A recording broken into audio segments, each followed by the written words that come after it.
آپ سب بچوں سے عرض کروں گا، ایک تو نماز میں سستی نہ فرمائیں۔ پورے 1439 ہجری میں نماز چھوڑنے کی گنجائش اگر تھی تو کربلا کے میدان میں میرے نبی کے نواسے کو اور ان کے جان نثار غلاموں کو ہوتی، اگر ہوتی تو ان کو ہوتی، لیکن انہوں نے بھی جب سورج ڈھلا تو اپنے ایک ساتھی زہیر سے فرمایا کہ شمر سے اجازت لو کہ ٹھہر جاؤ، ہمیں نماز پڑھنے دو، پھر جو کرنا کر لینا۔ تو اس کم وقت نے کہا کہ ہم نماز کے لیے جنگ بند نہیں کریں گے۔ تو آپ نے آدھوں کو کہا نماز پڑھو اور آدھوں سے کہا جنگ کرو۔ پھر جب وہ پڑھ کے تو کہا تم جنگ کرو، ان سے کہا جاؤ تم نماز پڑھو۔ تو کربلا کے میدان میں ظہر کی نماز پڑھی گئی تو انہوں نے نماز نہیں چھوڑی اور پھر عصر سے پہلے سر کٹا کے نیزے پر چڑھ گئے۔ اگر ان کو پتہ چل جائے نا کہ سجدے میں اتنی رحمتیں اتر رہی ہیں، وہ سجدے سے ساری نہ ہوتا ہے۔ 5 گانا نماز کا شعار بنا لو زندگی میں، کبھی قضا نہ ہونے پائے۔ کہ جو لوگ جہنم میں جائیں گے ان سے فرشتے پوچھیں گے اور تمہیں جہنم سے بچانے والا کوئی نہیں تھا، تم کیا کرتے تھے جو جہنم میں آ گئے؟ تو وہ کہیں گے لم نکو من المصلین، ہم نمازی نہیں تھے، ہم بے نمازی تھے، اس لیے ہمیں جہنم میں بھیجا گیا۔ تو جہنم میں جانے کی جو بڑی وجہ ہوگی وہ بے نمازی ہونا ہے۔ اس لیے ہمیں نماز کی پابندی کرنی چاہیے اور نماز کو بہت اہتمام کے ساتھ پڑھنا چاہیے۔ فرض نماز نہ پڑھے تو کافر ہو جائے گا، بات سمجھا کریں۔ اسی سے لوگ دھوکہ کھاتے ہیں جی کہ نماز نہیں، روزہ نہیں، پر حضور کی نہیں۔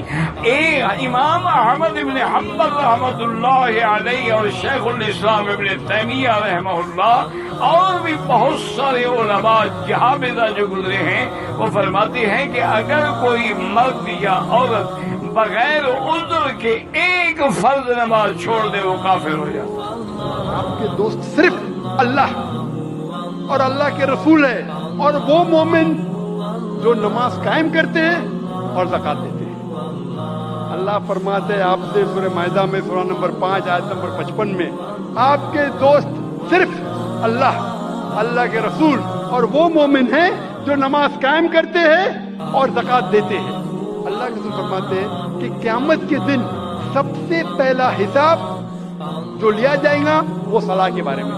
اللہ کے رسول فرماتے ہیں کہ کافر اور مومن کے درمیان فرق ہے صلاح۔ اس کا مطلب وہ کہ اللہ کے رسول کہہ رہے ہیں جو انسان صلاح نہیں قائم کرتا، نماز نہیں پڑھتا، وہ کافر جیسا ہے۔ ٹرین چھوٹتی ہے چھوٹ جائے، گاڑی چھوٹتی ہے چھوٹ جائے، کچھ بھی ہو جائے لیکن نماز مت چھوڑیے۔ میں پریکٹیکل بات کر رہا ہوں۔ 1 مہینہ اس پر قائم رہیے، پھر 1 مہینے کے بعد نماز خود ہی آپ کو نہیں چھوڑے گی۔ افغانستان میں سب نماز پڑھتے ہیں، سعودی عرب میں سب نماز پڑھتے ہیں، دبئی میں عرب کے کیسے کیسے عیاش ہیں، نماز کے ٹائم پہ سارے ایسے لگے گا جیسے ان سے بڑا نیک دنیا میں کوئی ہے ہی نہیں۔ بادشاہ نماز پڑھتے ہیں، وزیر نماز پڑھتے ہیں۔ ہمارے ہاں ایک بہت بڑی لعنت ہے کہ ہوگا مسلمان اور اپنے آپ کو مسلمان بھی کہتا ہے، نماز کے وقت میں غائب۔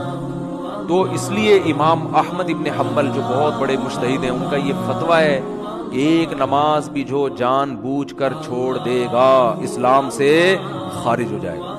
اگرچہ جمہور کا یہ فتویٰ ہے کہ خارج نہیں ہوتا، کفر کے قریب ہو جاتا ہے۔ نماز کو چھوڑنا شرک ہے۔ آگے جو ہے آپ سے ان کے تعلق سے آتا ہے کہ نماز کے تعلق سے آپ فرماتے ہیں نماز کو چھوڑنا کفر ہے۔ جب میں چھوٹا تھا ایک مرتبہ والد صاحب نے کتاب لائے الکبائر، کبیرہ گناہوں کی کتاب، جو کتاب گھر میں آنے والی تھی تو پہلے سے معلوم ہو گیا تھا کہ کتاب آنے والی ہے الکبائر، تو ایک چھوٹے بچے ہونے کے ناطے بڑا جوش و جذبہ تھا کیا آنے والا ہے، اور ایسے ایسے گناہ اس میں ملنے والے جو گناہ ہم کبھی نہیں دیکھیں گے زندگی میں۔ ہم ایسا سوچ رہے تھے چھوٹے ہونے کے ناطے اس میں وہ گناہ کی کاؤنٹنگ ہوں گی جو پوری زندگی میں ہم نے کبھی نہیں دیکھے تھے۔ ایک ہوتا نا کہ ایسے ایسے گناہ جو کبھی سنے نہیں کبھی دیکھے نہیں۔ جب الکبائر کتاب آ گئی اور اس کو کھولے تو اس میں لکھا ہوا نماز کا چھوڑنا۔ چھوٹے بچے ہونے کے ناطے ہم تو ایسا سوچ رہے تھے اس میں وہ گناہ ہوں گے جو کبھی زندگی میں نہیں سنے ہوں گے، لکھا نماز کا چھوڑنا۔ اور ہم جو اس ماحول میں تھے ہم دیکھ رہے تھے ہر کوئی نماز چھوڑتا تھا، ہم کو لگا یا تو کتاب غلط ہے تو لوگ غلط ہے، مسئلہ کیا ہے کہ نماز چھوڑنا کہ کبیرہ گناہ ہے، ہمیں نہیں پتا تھا، چھوٹے تھے، اور ہم کو لگا کبیرہ گناہ ہوتا ہے ایسے جو مسلمان سماج میں دکھتے بھی نہیں ہوں گے کوئی کرتے ہوئے۔ نماز کا چھوڑنا تو آج کا معاملہ ہے۔ آپ سب فرماتے ہیں نماز کا چھوڑنے والا جو ہے وہ کافر ہوتا ہے۔ کفر سمجھتے ہیں کافر ہے۔ اور بھائی اللہ نے کب کہا ہے کہ مجھے تمہاری نمازیں چاہیے. اللہ تو کہتا ہے تمہیں تمہارے لیے نمازیں چاہیے. اور نماز کو اتنا کیجول بنا لیا وہ. صحیح مسلم کے اندر حدیث ہے, آپ صلی اللہ علیہ وآلہ وسلم نے فرمایا بندے کے کفر اور اسلام کے درمیان فرق ہی نماز ہے. میں صحیح کہتا ہوں, یہ جو مجمع بیٹھا ماشاءاللہ بہت بڑا مجمع ہے, لیکن اس میں 50% مجمع وہ بیٹھا ہے جو کم بخت فجر کی نماز نہیں پڑھتے. سب سے بڑا نمک حرام, سب سے بڑا کمینہ, سب سے بڑا خیانت کرنے والا, سب سے بڑا فراڈی, سب سے بڑا دھوکہ دینے والا ڈھونڈنے کی ضرورت نہیں, یہیں بیٹھے ہوئے. 50% مجمع یہاں بیٹھا ہے جو فجر کی نماز نہیں پڑھتا. آنکھوں کو کچھ ٹائم نکال کر اللہ کی بارگاہ میں رو لیا کرے اپنے گناہوں پر. بستر پہ جانے سے پہلے توبہ کر لیا کرے. اور یاد رکھنا, سفر میں رہو, گھر میں رہو, کہیں رہو, کبھی زندگی میں نماز مت چھوڑنا. نماز کی پابندی کرتے رہنا, اس لیے کہ قیامت کے دن سب سے پہلے نماز کے بارے میں پوچھا جائے گا.